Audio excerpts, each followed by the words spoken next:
আজ দেখাবো ফুলকপির একটা রেসিপি, যেটা রুটি, লুচি, পরোটা, ভাত, পোলাও সবের সাথেই দারুণ লাগবে।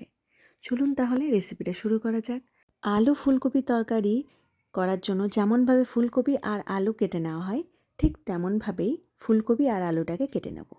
হ্যাঁ, রান্নাটা কিন্তু নিরামিষ নয়, পেঁয়াজ, রসুন, আদা সব কিছুই থাকবে। একটু বেশি পরিমাণে তেল লাগবে, কারণ ফুলকপি আলু দুটোকেই খুব ভালো মতো ভেজে নেব। এবারে কড়াইতে সর্ষের তেল গরম করে নিয়ে প্রথমে কেটে রাখা আলুগুলোকে ভেজে নেব। অনেক সময় ফুলকপি আলু তরকারি রান্না করার সময় আলুটাকে সিদ্ধ করে নিই, কিন্তু এই রান্নাতে আলু ভেজে নিলেই বেশি ভালো লাগবে।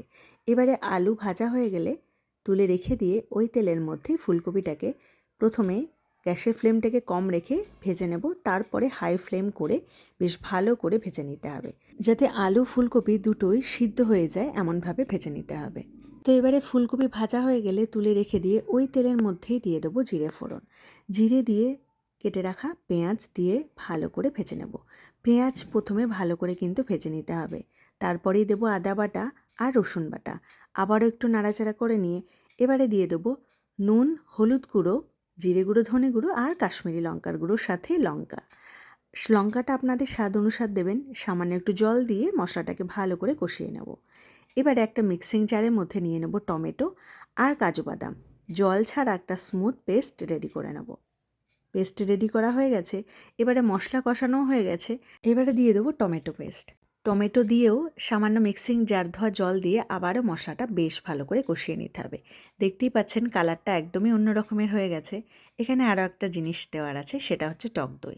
তবে হ্যাঁ, টক দই দেওয়ার আগে টক দইয়ের সাথে পরিমাণ মতো চিনি দিয়ে ভালো করে ফেটিয়ে নিয়ে তবেই কিন্তু টক দইটা দেবো। টক দইয়ের সাথে চিনিটাকে ভালো করে ফেটিয়ে নেবেন, এতে কিন্তু টেস্টটা অন্য রকমের হবে। আবারও ভালো করে এই মশলাটা কষিয়ে নিয়ে এবারে দিয়ে দিতে হবে 1 গ্লাস মতো জল।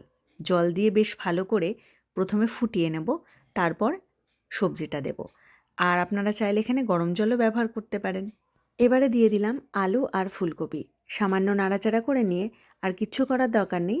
এখানে এই পর্যায়ে গ্যাসের ফ্লেমটাকে কম রেখে ঢাকা দিয়ে 10 থেকে 12 মিনিটের জন্য বেশ ভালো করে সিদ্ধ করে নিতে হবে। মাঝে মধ্যে ঢাকা খুলে নাড়াচাড়া করে নিলেই হবে। এবারে 10 মিনিট পর ফিরে আসছি। একটু নাড়াচাড়া করে নিয়ে দিয়ে দেবো কাসৌরি মেথি আর ধনেপাতা। চাইলে এই অবস্থায় আপনারা গরম মশলাও ব্যবহার করতে পারেন। ব্যাস, আর কিচ্ছু করার দরকার নেই, ফুলকপির তরকারিটা একদম রেডি। আমি কিন্তু গরম মশলা ব্যবহার করি না, তো এইভাবেই খেতে বেশ ভালো লাগে। আজকের ভিডিওটা কেমন লাগলো অবশ্যই জানাবেন। সকলে ভালো থাকবেন, সুস্থ থাকবেন। ফিরে আসবো অন্য কোনো ভিডিও নিয়ে। রান্নার শুরুতে হয়তো দেখে মনে হবে অনেকটা পরিমাণে তেল ব্যবহার করেছি, কিন্তু এই রান্নাটা করার জন্য একটু তেল তো দিতেই হবে, কারণ ফুলকপি আর আলু দুটোকেই ভেজে নেওয়া হয়েছে।